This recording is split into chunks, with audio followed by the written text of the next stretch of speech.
Comment les mécanismes intérieurs façonnent la perception qu'une femme a d'un homme. Il y a des vérités sur l'attraction dont personne ne parle, des vérités qui vivent dans l'ombre, là où se mélangent instinct, perception et pouvoir intérieur. Aujourd'hui, on va explorer ce territoire caché, celui où se décident silencieusement les connexions, les désirs et les choix que l'on ne comprend pas toujours. Mais avant d'entrer dans ce voyage intérieur, si tu es nouveau sur la chaîne, prends une seconde pour t'abonner, liker et partager. Dis-moi aussi dans les commentaires ce que tu ressens pendant cette vidéo, et surtout, reste jusqu'à la fin, car ce que tu vas découvrir pourrait changer définitivement la façon dont tu comprends l'esprit humain. Prends un instant pour te munir d'un carnet ou d'une page ou noter ce qui va résonner en toi. Certaines phrases, certaines prises de conscience vont t'exposer à toi-même d'une manière inattendue. Et quand l'esprit comprend quelque chose d'important, il vaut mieux l'écrire pour ne jamais l'oublier. Grand 1. Le théâtre invisible de l'esprit humain. Il existe un territoire dont personne ne parle, un territoire qui n'apparaît sur aucune carte, mais que chaque être humain traverse à chaque rencontre, le théâtre intérieur où se joue la manière dont une femme perçoit un homme. Ce lieu n'est pas éclairé par la logique. Il est sculpté par les ombres. C'est une scène où la lumière n'est jamais pleine, où les silhouettes de l'inconscient avancent et reculent comme des acteurs silencieux, décision après décision, émotion après émotion. Dans les profondeurs secrètes de ce théâtre, sous les couches d'éducation, de masques et de mots polis, vivent des forces anciennes. Elles ne demandent pas la permission pour agir. Elles surgissent, se contractent, se déploient, influencent, attirent ou repoussent sans que personne ne les voie. Ce sont des impulsions primitives, des mémoires lointaines héritées de générations entières, là où la raison n'est qu'un murmure faible, incapable de contrôler le tumulte intérieur. Carl Jung l'avait compris mieux que quiconque. Il disait, « Tant que tu n'auras pas rendu l'inconscient conscient, il guidera ta vie et tu l'appelleras destin. » Et c'est précisément là que tout commence, dans ce destin que tu crois subir, mais que tu déclenches sans même t'en apercevoir. Alors laisse-moi te poser une question qui dérange, une question que peu d'hommes osent regarder en face. Si une femme ne réagit pas à toi comme tu l'espères, est-ce à cause d'elle? Ou à cause de ce que tu réveilles en elle? On croit souvent que la séduction est un échange entre deux êtres. Mais, en vérité, la plupart du temps, c'est une résonance entre deux inconscients. Deux systèmes émotionnels. Deux champs psychiques qui se rencontrent, se confrontent, s'analysent sans mots. Lorsqu'une femme regarde un homme, elle ne voit pas simplement un visage, un sourire, une posture. Elle ressent une fréquence, un écho, une vibration intérieure profondément enfouie. Un homme peut parler, sourire, séduire même, mais si sa présence n'appuie pas sur les fils invisibles qui vibrent dans son esprit, rien ne se produira. Et c'est là que beaucoup se trompent. Ils croient qu'il suffit de dire les bons mots, de faire les bons gestes, d'adopter les bons comportements. Mais l'essentiel ne se passe pas dans le visible. L'essentiel se passe dans ce théâtre invisible où l'autre ne voit jamais les coulisses. Imagine un rideau noir tiré devant la scène. Devant, il n'y a que toi, ta voix, ta présence, ton apparence. Derrière, il y a l'immensité complexe de son monde intérieur. Ses peurs, ses blessures, ses attentes, ses instincts, ses contradictions. Ce sont ces éléments cachés qui sculptent la manière dont elle te perçoit, et ils n'ont besoin ni de ton autorisation ni de la sienne. À cet instant précis où tu entres dans son champ de perception, trois dynamiques profondes s'éveillent dans son psychisme. Trois forces qui ne sont jamais verbalisées, jamais expliquées, mais toujours actives. Machiavel, dans sa sagesse politique, aurait parlé de mécanismes de pouvoir émotionnel, non pas un pouvoir brutal, mais un pouvoir intérieur, presque alchimique, qui transforme la manière dont une femme ressent la présence d'un homme. Ces dynamiques ne sont pas des stratégies pour manipuler. Elles ne sont pas des ruses. Elles sont l'architecture naturelle de la perception humaine, un mélange de psychologie, d'instinct, de mémoire émotionnelle et d'interprétation silencieuse. Et si tu ne comprends pas ces forces, tu avances dans l'ombre. Tu navigues à l'aveugle dans un espace qui te dépasse. Tu crois séduire, alors que tu brouilles tes propres signaux psychiques. Tu crois être clair, alors que tu irradies des contradictions. Tu crois être cohérent, alors que ton inconscient parle un langage que toi-même tu ne connais pas. Mais si tu apprends à déchiffrer ces dynamiques, si tu apprends à lire les mouvements subtils qui se produisent chez elle dès que tu entres dans son champ émotionnel, alors tu n'es plus dans la confusion. Tu entres dans la lumière. Parce qu'un homme qui comprend les mouvements invisibles du psychisme ne demande plus « Pourquoi ne m'aime-t-elle pas ?» Il demande « Quelle dynamique est en train d'agir en elle et qu'est-ce que ma présence éveille réellement ?» Et cette première prise de conscience ouvre la porte à quelque chose de plus profond encore, car derrière ce théâtre silencieux se trouve la première des trois dynamiques, celle qui crée la tension intérieure, celle qui façonne secrètement le désir, celle dont est l'attraction elle-même. Et pour comprendre cette force, il faut entrer dans la dynamique du manque, là où tout désir prend naissance. Grand 2, la première dynamique, la tension du manque. Machiavel écrivait, « L'homme ne désire que ce qui lui échappe un instant. » Ce n'est pas une phrase poétique. C'est une loi de la nature humaine, gravée aussi profondément que l'instinct de survie. Et dans le domaine de l'attraction, cette loi vaut 1000 théories modernes. La première dynamique qui contrôle l'attraction n'est jamais ce que tu offres. C'est ce que tu retiens. C'est ce que tu ne donnes pas. C'est ce que tu ne montres pas immédiatement. Parce que l'esprit humain ne prête de valeur qu'à ce qui lui échappe, même une seconde. Ce paradoxe est brutal, mais il gouverne nos relations depuis toujours. Une femme peut trouver un homme intéressant, séduisant, drôle, mais si sa présence est devenue une habitude, s'il est trop disponible, trop prévisible, trop offert, il perd sa densité psychologique. Il devient transparent. Et ce qui est transparent cesse d'être perçu. Quand tu es prévisible, elle te classe. Quand tu es toujours accessible, elle te catalogue. Quand tu es trop présent, tu deviens invisible. Cette invisibilité n'a rien à voir avec ton apparence ou ta personnalité. C'est une disparition symbolique. Une dissolution stratégique. Parce que ce n'est pas la possession qui nourrit l'attraction, mais le manque maîtrisé, ce vide soigneusement dosé qui réveille l'attention, la curiosité, et parfois même l'obsession. L'homme moderne commet une erreur fatale, il croit que donner plus crée plus de désir. Mais dans l'esprit humain, et Machiavel l'avait compris mieux que quiconque, le surplus tue l'intérêt. Ce n'est pas la générosité qui détruit l'attraction, c'est l'excès. Regarde l'histoire, regarde les stratégies politiques, observe les dynamiques de pouvoir, ce qui est rare domine ce qui est commun. Ce qui se fait désirer impose sa présence, même en silence. Ce qui se tient un pas en retrait obtient souvent plus que celui qui s'avance trop vite. Et dans l'esprit d'une femme, ce mécanisme est amplifié. Non pas parce qu'elle joue, mais parce que son intuition filtre déjà ce qui ne possède plus de mystère. L'homme trop présent devient l'homme sans tension, l'homme sans relief, l'homme sans secret. Il n'est plus un choix. Il devient une option. La tension du manque, elle, agit comme une architecture émotionnelle. Elle construit un espace où chaque interaction a un poids, une valeur, une intensité. Une absence bien placée vaut parfois plus qu'une semaine entière de présence. Un silence stratégique peut valoir plus qu'un paragraphe d'attention. Une distance calculée peut raviver un intérêt que 1000 messages auraient étouffé. Mais la question n'est pas de disparaître. Il ne s'agit pas de fuir, ni de jouer au fantôme. Il s'agit de ne plus trahir ta propre valeur en te jetant au pied de ce que tu désires. C'est ici que la tension du manque prend tout son sens. Ce n'est pas une stratégie contre elle, c'est une stratégie pour toi. Parce que lorsque tu te places comme quelqu'un qui n'a rien d'autre que son désir, tu renonces à ton pouvoir. Et un homme qui renonce à son pouvoir cesse d'être perçu comme un homme. La question revient alors, insistante, tranchante, impossible à éviter. Es-tu un homme que l'on rencontre, ou un homme que l'on poursuit? Les hommes que l'on poursuit, ce ne sont pas les plus beaux, ni les plus riches, ni les plus forts. Ce sont ceux qui ne se bradent pas. Ceux qui savent dire non. Ceux qui refusent de se perdre dans le besoin d'être aimés. Ceux qui comprennent que l'attraction n'est jamais un sprint, mais un jeu d'équilibre psychologique. Chaque geste, chaque silence, chaque absence soigneusement mesurée façonne la manière dont elle te perçoit. Parce que dans le royaume de la psychologie féminine, la cohérence interne d'un homme vaut plus que toutes ses qualités visibles. Ne pas tout donner, c'est honorer ce que tu es. Ne pas être constamment là, c'est rappeler que tu existes ailleurs. Ne pas te rendre disponible à chaque instant, c'est prouver que tu as une vie, une direction, une gravité qui n'a rien à voir avec elle. Ce n'est pas fuir. C'est ne plus ramper. C'est ne plus supplier. C'est ne plus se sacrifier sur l'autel de la validation. C'est affirmer que ta présence est une monnaie rare. Et une monnaie rare crée toujours un marché en tension. Et cette tension, justement, ouvre la porte à une force encore plus profonde. Le miroir émotionnel, là où l'attraction ne dépend plus seulement de ta rareté, mais de ce que ta présence fait résonner en elle. Grand 3, la deuxième dynamique, le miroir émotionnel. On croit souvent que les femmes tombent amoureuses d'un homme, son apparence, ses qualités, son caractère. Mais cette idée est trompeuse. La vérité est plus subtile, plus intime, plus secrète. Les femmes ne tombent pas amoureuses d'un homme. Elles tombent amoureuses de ce qu'elles ressentent près de lui. De la façon dont leur monde intérieur s'éclaire ou se trouble, s'ouvre ou se contracte, s'approfondit ou se transforme au contact de sa présence. Un vieux proverbe soufi le résume en une phrase d'une beauté rare: les cœurs se souviennent de la vibration, bien plus que des mots. Les vibrations, voilà ce qui sculpte l'attraction. Pas les gestes mécaniques, pas les phrases apprises, pas l'effort désespéré. Mais l'effet intérieur que tu produis. Cette empreinte invisible, silencieuse, presque mystique, que tu laisses en elle.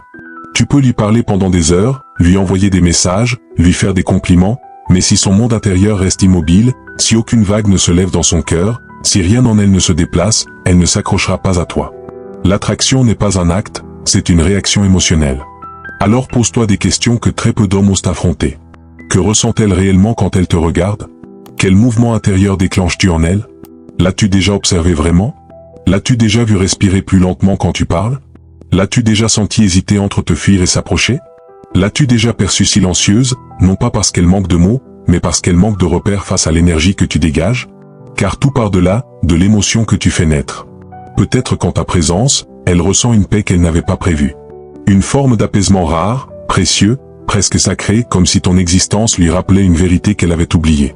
Ou peut-être qu'elle ressent une curiosité vive, presque brûlante. Une envie de comprendre ce que tu caches derrière ton calme, ta voix, tes gestes. Une envie de lire l'homme comme un livre scellé. La curiosité est un feu subtil, elle consume lentement, mais sûrement. Ou peut-être encore, un mystère. Le sentiment que tu n'es pas entièrement dévoilé. Que ton âme contient des chambres auxquelles elle n'accède pas encore. Et ce mystère, s'il est authentique, agit comme un champ magnétique. Mais il y a aussi une possibilité plus dangereuse, plus froide, la neutralité. Le sentiment de ne rien ressentir. De ne pas vibrer. De ne pas bouger. De ne pas changer. La neutralité est l'ennemi absolu de l'attraction. Car l'être humain se fixe à ce qui le transforme, pas à ce qui le laisse identique. C'est là que la deuxième dynamique prend toute son importance, le miroir émotionnel. Un homme qui maîtrise cette dynamique ne parle pas seulement. Il ne séduit pas seulement. Il ne charme pas seulement. Il crée une atmosphère. Une aura. Un champ psychique autour de lui. Son énergie n'est pas bruyante. Elle n'est pas agressive. Elle n'est pas artificielle. Elle est profonde, stable, dense. Elle enveloppe. Elle apaise ou intrigue. Elle réveille ou apaise. Un tel homme est un espace. Un espace où une femme peut descendre en elle-même, réfléchir différemment, sentir différemment. Un espace où elle touche une version d'elle qu'elle n'avait jamais rencontrée. Et cela, c'est irrésistible. Parce que ce que tu lui offres dans ces moments-là n'est pas toi, c'est elle-même, révélée par toi. Les hommes qui possèdent ce pouvoir émotionnel ne forcent rien. Ils n'essaient pas d'impressionner. Ils n'attendent rien. Ils incarnent quelque chose. Une profondeur. Une présence. Une intensité silencieuse. Et cette intensité agit comme un miroir. Un miroir dans lequel la femme perçoit non pas l'homme, mais l'état intérieur qu'il lui permet d'atteindre. C'est dans cet espace que naît la dépendance émotionnelle, celle qui ne se construit ni par les mots ni par les gestes, mais par la résonance intérieure. Et cette résonance, justement, ouvre la porte à une dynamique plus rare encore, celle de la polarité intérieure, l'attraction qui n'est non pas de ce que tu fais ressentir, mais de ce que tu es profondément, dans ta colonne intérieure, là où réside la puissance authentique. Grand 4, la troisième dynamique, la polarité intérieure. Nietzsche écrivait « Deviens ce que tu es ». Ces mots ne sont pas une invitation. Ils sont un combat, un arrachement même. Car devenir ce que tu es n'a rien de naturel. C'est une renaissance que l'on arrache au chaos intérieur, un retour vers une forme de pureté première que la société, les attentes, les blessures et les doutes ont enseveli sous des couches de peur et de désir de plaire. La troisième dynamique secrète est celle qui sépare les hommes qui attirent, des hommes que l'on tolère. Ceux que l'on remarque, de ceux que l'on oublie. Ceux qui réveillent quelque chose, de ceux qui ne créent aucune vibration. Cette dynamique s'appelle la polarité intérieure. Ce n'est pas la force brute. Ce n'est pas la domination. Ce n'est pas l'arrogance déguisée en confiance. Ce n'est pas le bruit ni l'intimidation. C'est une gravité. La gravité d'un homme qui n'a pas besoin d'être validé pour exister. Un homme qui porte en lui un centre, un axe, une direction, une verticalité intérieure que rien n'incline, que rien ne casse, que rien ne détourne de sa trajectoire. Les femmes sentent cette énergie immédiatement. Elles ne l'analysent pas. Elles l'aperçoivent. C'est instinctif, presque animal, un réflexe ancestral qui reconnaît la stabilité dans un monde saturé d'agitation. Il marche différemment, cet homme-là. Pas plus vite. Pas plus lentement. Mais avec un rythme intérieur qui lui appartient. Un pas qui ne cherche pas l'approbation, mais qui exprime la cohérence entre ce qu'il pense, ce qu'il ressent et ce qu'il fait. Un tel homme ne recherche pas l'amour pour fuir la solitude. Il n'a pas peur d'être seul, parce qu'il est déjà complet avec lui-même. Il ne recherche pas l'attention pour apaiser ses insécurités. Il ne fait pas de l'autre un médicament, parce que ses blessures, il les a regardées lui-même. Il ne recherche pas la validation pour remplir un vide. Il ne mendie pas la reconnaissance, parce que sa valeur ne dépend de personne. Ces hommes-là n'attirent pas, ils irradient. C'est une chaleur étrange, une énergie stable, une présence dense. On ne sait pas toujours l'expliquer, mais on la ressent, comme un champ magnétique. Cette présence donne envie de s'approcher, de comprendre, d'exister à proximité. C'est cette polarité intérieure qui crée un contraste puissant dans l'esprit d'une femme. La sensation d'être face à quelqu'un qui ne vacille pas. Quelqu'un qui ne se laisse pas déraciner. quelqu'un qui n'éclate pas sous la pression. Et ce contraste, cette stabilité, cette clarté intérieure, génère quelque chose de rare, la possibilité pour elle de s'abandonner sans perdre sa force. Parce que l'homme qui possède une polarité ne domine pas, il incarne. Et cette incarnation est un refuge, un repère, une structure, une intensité qui rassure autant qu'elle intrigue. Mais pour atteindre cette polarité, tu dois te poser des questions plus brutales, plus honnêtes, plus existentielles. Ton désir vient-il de ton manque, ou de ta plénitude? Parce que si ton désir est un cri de vide, tu ne dégages que de l'instabilité. Mais si ton désir est une extension de ta richesse intérieure, il devient un don, non une demande. Suis-tu la femme, ou suis-tu ton chemin? Un homme qui poursuit une femme perd sa direction. Un homme qui marche vers son but crée un champ magnétique. Parce qu'il devient rare. Et que ce qui est rare attire naturellement. Cette polarité n'est pas une posture. Elle n'est pas une façade. Elle n'est pas un masque. Elle est le résultat d'un alignement intérieur, d'un rapport honnête entre l'homme et lui-même. Plus tu es cohérent à l'intérieur, plus tu dégages de clarté à l'extérieur. Et l'attraction naît précisément à cet endroit, dans la cohérence entre ton monde intérieur et le monde que tu montres. Car c'est cette cohérence profonde, stable, sincère qui ouvre la voie à la dynamique suivante, là où toutes ces forces invisibles s'entrelacent pour former un pouvoir silencieux, un pouvoir que l'on ne voit pas mais que l'on ressent avant même de l'analyser. Grand 5, la synthèse finale, le pouvoir psychologique silencieux. Ce que tu cherches n'est pas un secret. C'est une compréhension. Une compréhension subtile, presque silencieuse, qui ne se transmet pas vraiment par les mots, mais par l'expérience intérieure. C'est un savoir qui ne s'enseigne pas, il s'incarne. Et cette incarnation transforme tout. Lorsque tu observes les dynamiques de l'attraction, tu pourrais croire qu'elles fonctionnent séparément, comme trois leviers indépendants. Mais en vérité, elles sont comme les engrenages d'une même horloge invisible, chacun entraînant l'autre, chacun donnant naissance au mouvement suivant. C'est cette articulation intime qui produit l'effet final, cette impression d'aura, de force, de présence. La première dynamique est la rareté maîtrisée. Ce n'est pas l'éloignement forcé. Ce n'est pas le silence stratégique pour manipuler. C'est une présence dosée, un rythme intérieur qui marque une différence entre disponibilité et dilapidation. La rareté crée l'attention. L'attention réveille l'attention. Et l'attention ouvre la porte au désir. La seconde dynamique est le miroir émotionnel. Ce phénomène fascinant où ta présence, ton énergie, ta manière d'exister, modifie subtilement ce qu'elle ressent d'elle-même. C'est là que l'attraction prend racine, non pas dans ce que tu lui montres, mais dans ce que tu lui fais découvrir en elle. Un homme qui maîtrise cette dynamique ne charme pas, il révèle. Il ouvre des brèches, il provoque des mouvements intérieurs, il crée de la profondeur dans l'autre par la profondeur qu'il porte en lui. La troisième dynamique est la polarité intérieure. Cette force stable, cet axe silencieux, cette verticalité que rien n'agite vraiment. La polarité ne s'invente pas. Elle se construit dans la solitude, dans la discipline, dans l'affrontement honnête avec soi-même. Elle ne cherche pas l'approbation. Elle ne rôde pas autour du regard de l'autre. Elle ne mendie pas la présence. Elle rayonne. Et ce rayonnement crée un champ magnétique que l'on ressent avant même de le comprendre. Ces trois dynamiques ne sont pas des techniques. Elles forment un pouvoir psychologique silencieux, un pouvoir qui n'a besoin ni de mots, ni de gestes apparents, ni d'efforts visibles. Un pouvoir qui existe par ce que tu es, ce que tu incarnes, ce que tu vibres. Et tout cela t'amène à une dernière question. Peut-être la plus importante de toutes. Une question qui traverse le cœur comme une flèche, sans détour, sans embellissement. Es-tu prêt à devenir l'homme qui ne cherche pas l'attraction, mais qui la génère naturellement? Parce qu'au fond, Machiavel avait raison lorsqu'il écrivait « Celui qui comprend les mécanismes du cœur humain n'est jamais dominé par eux ». Comprendre ces dynamiques, c'est te libérer de la dépendance. C'est sortir du piège de la séduction forcée. C'est échapper à l'obsession de plaire. C'est entrer dans une forme d'autonomie intérieure où l'autre n'est plus une nécessité, mais une rencontre. Où l'amour n'est plus un refuge, mais une extension. Où le désir n'est plus un manque, mais une présence. Tu vois? À ce stade, l'attraction n'est plus un objectif. Elle devient un sous-produit naturel de ton alignement intérieur. Elle naît de ton silence autant que de ta parole. De ton absence autant que de ta présence. De ton mystère autant que de ta clarté. Et lorsque tu commences à percevoir cela, vraiment le percevoir, quelque chose change. Non pas dans la femme, mais en toi. Le monde extérieur cesse d'être un théâtre où tu joues un rôle pour être choisi. Il devient un espace où tu avances comme un homme qui se choisit lui-même. Et c'est précisément cette transformation intérieure qui ouvre encore d'autres portes, celles où les dynamiques de pouvoir émotionnel rencontrent les dynamiques de sens, et où l'attraction devient le reflet de ta propre évolution. Ce que tu viens d'entendre n'est pas simplement un ensemble d'idées. C'est un miroir tendu vers toi, vers ta présence, vers ta manière d'exister dans le regard du monde. Les dynamiques que tu viens de découvrir sont vivantes, elles se manifestent chaque jour, dans chaque rencontre, dans chaque silence. Et si tu apprends à les maîtriser, tu ne joueras plus jamais le jeu de l'attraction. Tu deviendras celui qui en définit les règles. Et si tu n'es toujours pas abonné, fais-le maintenant, ne perds pas de vue la vision. Chaque vidéo t'emmène plus loin dans la compréhension de l'esprit humain, ne reste pas en dehors du voyage.